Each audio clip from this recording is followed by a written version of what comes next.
coming this spring, starring Julia Sandstorm. The adventures of who knows what. You nailed it. You nailed it. You nailed it. Hey! Hi! So good to see you again. So great to see you. Thank you for coming down. Well, thank you for having me here. What we're gonna do, we're gonna go down to the rocks and we're gonna get this episode started. Okay, cool. Right on, dude. How's it feel being back here at Café Mambo? I mean, it's so nice. Yeah? I mean, Ibiza is a magical island, and this place is like the best sunsets in the world. Got some pretty good sunrises too. I can imagine it does. I can imagine it does. But I mean, it's such an iconic place as well. Like Mambo Cafe has like, I feel like it's like a staple place in Ibiza. Yeah. So it's pretty legendary to be here. A little quick visit, if you will. Yeah, exactly. So you're leaving tomorrow? I'm leaving tomorrow, yeah. So just quick in and out. I landed last night, leaving tomorrow. But I think I'll be back later this season again as well. Yeah, we'll see. We might have to get into that on the interview. All right, taking you guys on a journey of the music of the past, present, and the future. Welcome back to Mambo Tales. We are here tonight with the amazing Julia Sandstorm. Aww, thank you for having me here. Thank you for being here. She's here. She's not playing tonight. She's played multiple times this summer and killed it every time. But she's taken the time to come down and do this interview. Thank you so much. I think you're the first DJ that's done that for us, and we really appreciate it. Oh, yeah. wow. Well, I'm just so grateful that you guys wanted me to come down and do this interview with you guys. Well, we'll get into that. For me, I think that there is truly a difference between a Café Mambo DJ and a great Café Mambo DJ and just a normal great DJ. Yeah. I think there's certain things, qualities, only in my time here that I've noticed that are important. And I think just the energy and the aura is so important for a Café Mambo DJ. And I think you possess those things. So we really appreciate you coming down. We just want to make sure you know that we really appreciate the energy you bring here at the bar, here at the decks when you do play. Thank you. That means a lot to me, especially since it's such an iconic place and so many amazingly talented people have come through here. So that makes me super happy to hear. So I wanted to ask you, like, where does that come from for you? That energy, that aura that you bring, that presence that you bring to the booth. Well, I think there's a couple of things. Like, I love to perform. Okay. That's one thing. Which I want to get into as well also, but continue. Yeah. There's a couple of things I didn't know until, we'll get into that. Yeah. Continue, but then also I think for me, music invokes feelings for me, and I think if different settings, it's like a different feeling. So for me, like a Café Mambo set and like the style here is like a very like fun, bright, happy, and that's the type of music I play here. And I think with that, like if the music moves me, I feel like that's the energy that like I receive and I give from the music. But like the music is literally moving you though. Like you're one of those cases where you can physically see the music is moving this woman as she's making her body's moving. Like we've seen so many DJs. I've seen so many DJs at this point. Like what you're saying there isn't just making it up. Like it actually moves you. So like I guess what I'm asking is like, do you remember when music became like a thing for you, or like when what started you down this path? Well, like it's definitely my parents. Like both of my parents have been like huge, music fans, and they introduced me to music. I mean, as long as probably like the age of 2 is like the earliest memory I have. Like with my mom holding me, and she would go dance, and then and like my dad was very much like into like rock and roll and like a lot of like indie music and like a lot of like Arabic music, and my mom was kind of more into like disco and Motown and some pop stuff, but also like a lot of like Buddha bar, like a lot of Indian music. So they really inspired me musically from like such a young age. Like I can't remember a day being at home and not having music in the background. And then I started dancing when I was 5. Okay. So I was a dancer for like 11 years. Wow. My mom was a dancer. My dad played the guitar. Like on both of my kind of grandparents' side, they would like play the piano. We have some opera singers in the family. Performance is in the family. It is. So like I think it just it was just a part of life for me. Okay, so you're from Sweden? I'm from Sweden, You're yes. There's a lot, I mean, obviously you know, there's a lot of big names to come out of Sweden in music. Could you tell us, maybe give us a few of your inspirations, if you have any? Wow, that's a tough one. I think, I mean, yes, like you said, Sweden has just so many amazing, like talented producers and musicians and. I feel like you've even worked with a few. I have.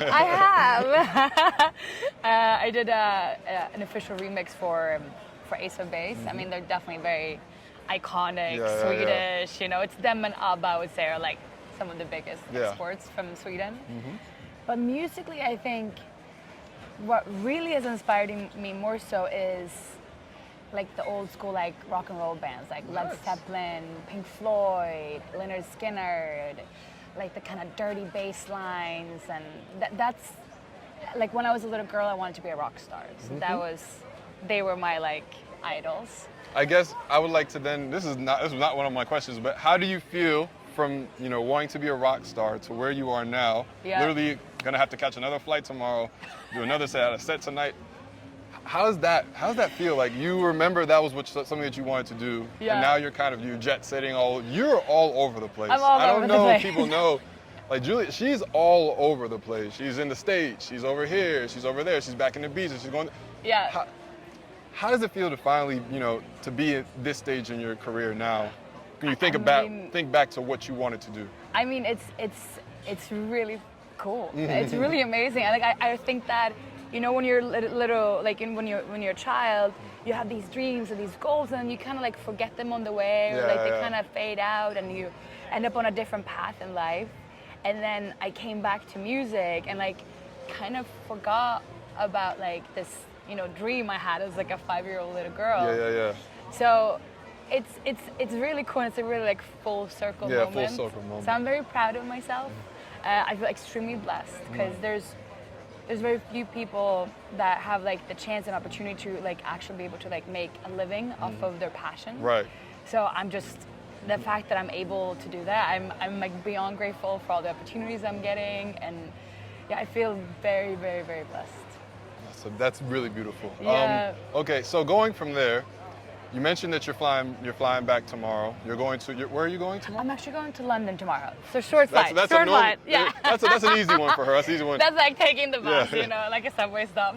You also did mention that sleep is so important to you. I've asked many DJs in like seasons 2 and 3 about how they can keep such a hectic schedule. Yeah. And looking at yours, you have a incredibly hectic schedule. Yeah. And you also still appreciate your sleep. How do you do it? I mean, I'm like a minimum 10 hours for 24 hours kind of a gal. Okay. Like Fair sleep enough. is like so important for me.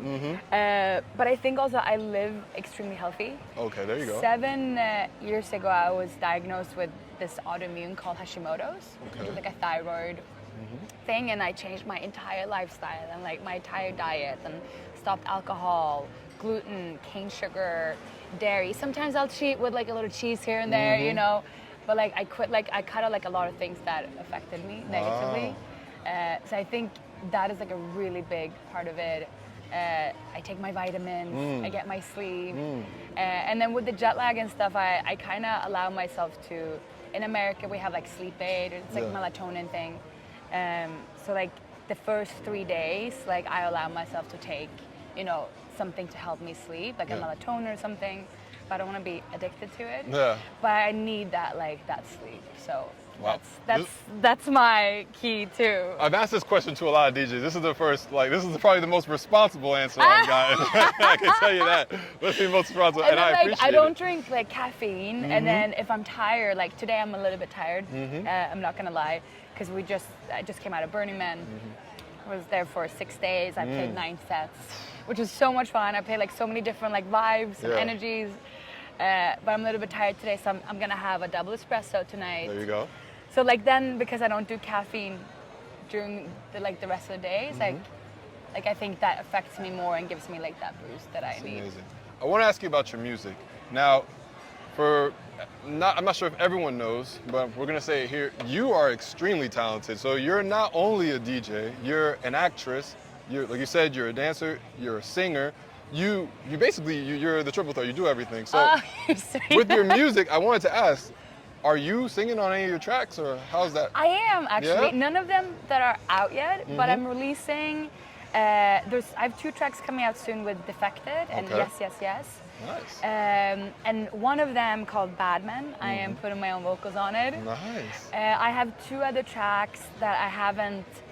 Like some of them, one of them I haven't sent it to a label. Like I'm trying to find the right label. So I would say I put my own vocals on maybe like 30% of the tracks. Okay. Because I still want to be like a DJ, you know, but like It's got to be a very interesting balance. Yeah. How do you choose? Like, yeah, because like I think that if you mainly focus on singing on all your tracks, I feel like you might like slip in more to being like a singer, which I wouldn't mind that either. But I really enjoy DJing because like you get to play like other people's music as well. And, so yeah. In my head, I might be totally wrong, but my ratio is like 30% of the track. I'll put my own vocals on. We'll get them to check the percentages later. I'm Okay, joking. okay, I'm okay, joking. okay. But okay, so it's gonna be a little bit more difficult the next part then, because you are also an actress, if I understand correctly. Yes. Yeah. So So how do you balance 1, 2, 3, and like to decide, you know, where you put most of your time and stuff like that? Yeah, well, I took this year off Okay. from acting. I told my agent and my manager with acting that I need a year break. You're gonna focus on music. Because I was like 4 years ago, acting was like my number 1 main thing. That was your main thing? My main thing. It's everything I was doing. And then when I picked up DJing, like I went back into music again. And then like it was kind of more, I was more seeing it as a hobby for fun, and it just took me on a journey I wasn't expecting. Yeah. And it ended up being a full-time job. Which I'm like, great, this is so much fun.